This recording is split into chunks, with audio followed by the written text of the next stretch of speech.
ക്രിസ്തു യേശുവായുടെ നാമത്തിൽ A light at the decoders എന്ന ചാനലിലേക്ക് ഏവർക്കും സ്വാഗതം.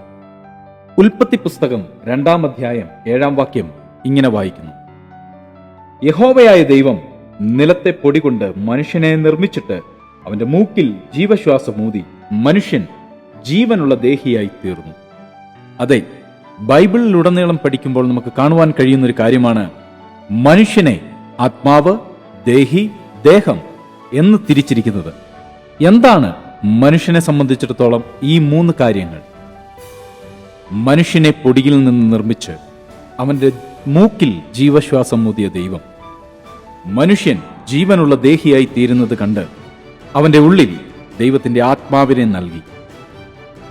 സഭാപ്രസംഗികളുടെ പുസ്തകം 12-ാം അധ്യായം അതിന്റെ 7-ാം വാക്യത്തിലേക്ക് വന്നാൽ നമുക്ക് കാണുവാൻ കഴിയും, പൊടി പണ്ട് ആയിരുന്നതുപോലെ ഭൂമിയിലേക്ക് തിരികെ ചേരും.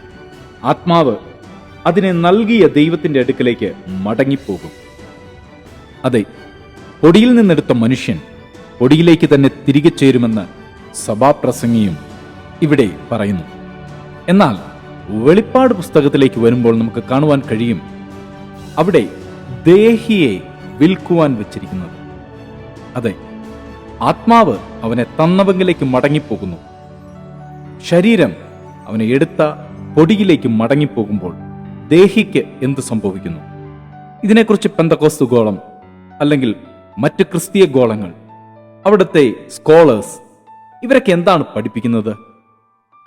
ഈ ദേഹി ഇവിടം കൊണ്ട് അവസാനിച്ചു പോകുമെന്നാണോ?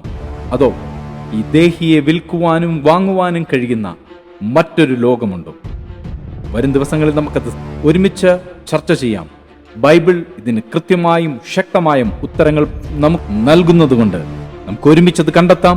ഒരുമിച്ച് വീരനാം ദൈവത്തെ ഉയർത്താം.